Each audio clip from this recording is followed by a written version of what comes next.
Hello everyone, my name is Laleh and I'm a voiceover and English teacher at the same time.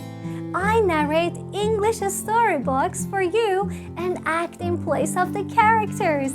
And while you're listening to these stories, I'll teach you plenty of vocabularies and idioms from these stories.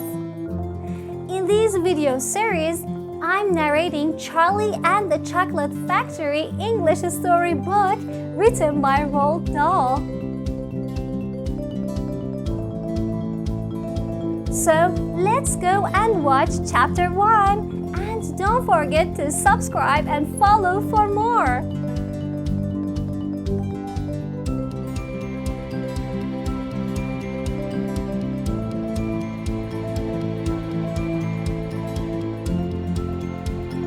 Chapter 1. Here comes Charlie.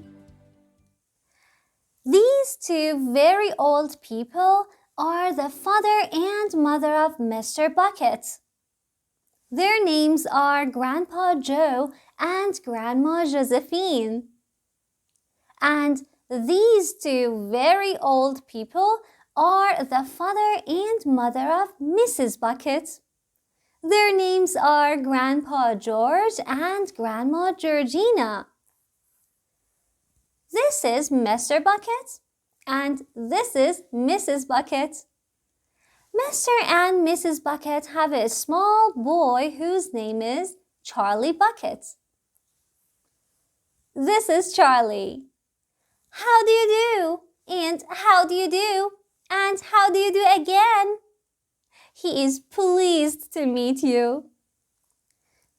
The whole of this family, the 6 grown-ups, count them, and little Charlie Bucket live together in a small wooden house on the edge of a great town.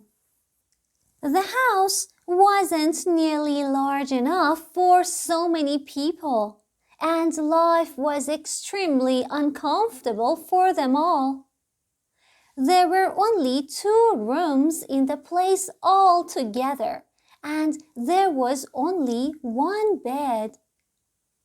The bed was given to the 4 old grandparents because they were so old and tired.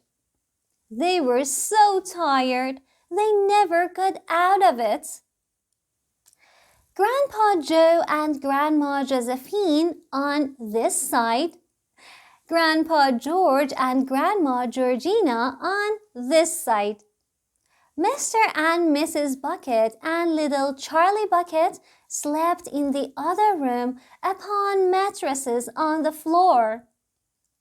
In the summertime, this wasn't too bad, but in the winter, freezing cold draughts blew across the floor all night long, and it was awful. There wasn't any question of them being able to buy a better house or even 1 more bed to sleep in. They were far too poor for that. Mr. Bucket was the only person in the family with a job. He worked in a toothpaste factory where he sat all day long at the bench and screwed the little caps onto the tops of the tubes of toothpaste after the tubes had been filled. But a toothpaste cap screwer is never paid very much money.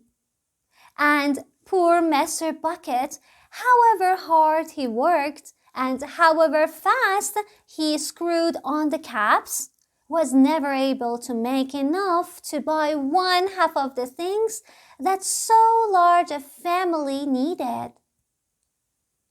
There wasn't even enough money to buy proper food for them all. The only meals they could afford was bread and margarine for breakfast, boiled potatoes and cabbage for lunch, and cabbage soup for supper.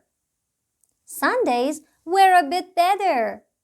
They all looked forward to Sundays because then, although they had exactly the same, everyone was allowed a second helping. The buckets, of course, didn't starve, but every one of them, the two old grandfathers, the two old grandmothers, Charlie's father, Charlie's mother, and especially little Charlie himself, went about from morning till night with a horrible empty feeling in their tummies. Charlie felt it worst of all, and although his father and mother often went without their own share of lunch or supper so that they could give it to him, it still wasn't nearly enough for a growing boy. He desperately wanted something more filling and satisfying than cabbage and cabbage soup.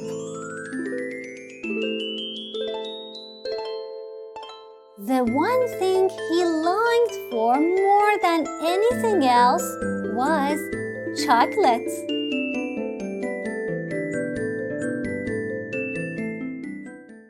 Walking to school in the mornings, Charlie could see great slabs of chocolate in the shop windows, and he would stop and stare and press his nose against the glass, his mouth watering like mad.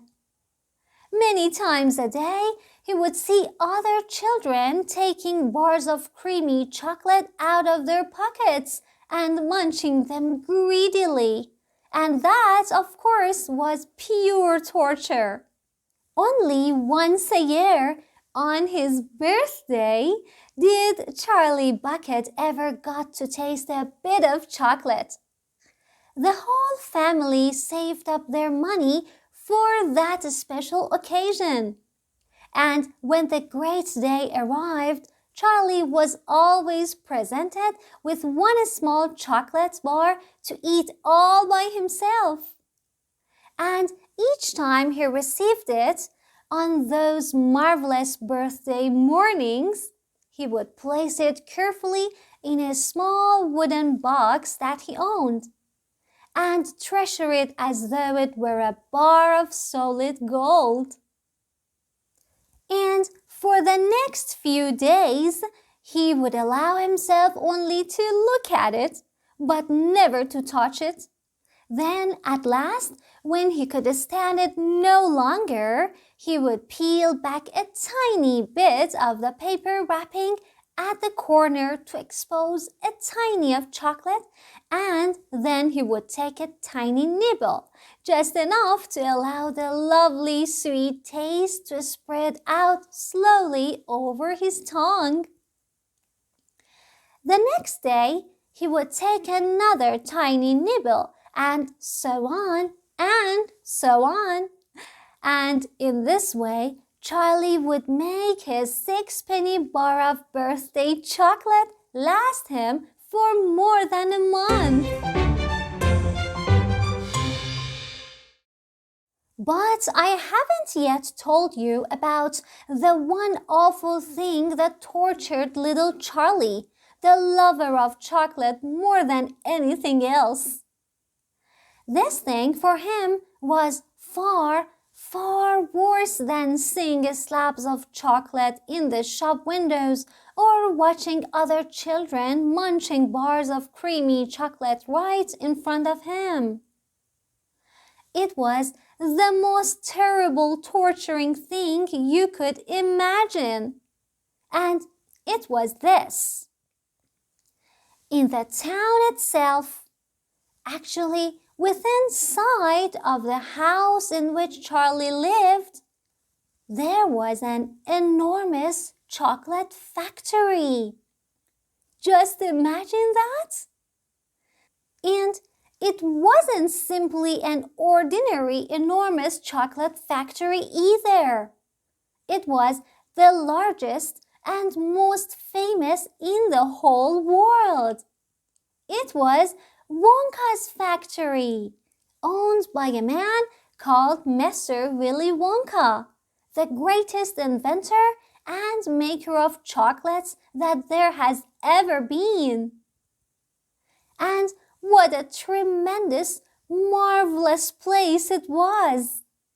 It had huge iron gates leading into it, and a high wall surrounding it, and smoke belching from its chimneys, and a strange whizzing sound coming from deep inside it. And outside the walls, for half a mile around in every direction, the air was scented with the heavy, rich smell of melting chocolate. Twice a day, on his way to and from school, little Charlie Bucket had to walk right past the gates of the factory.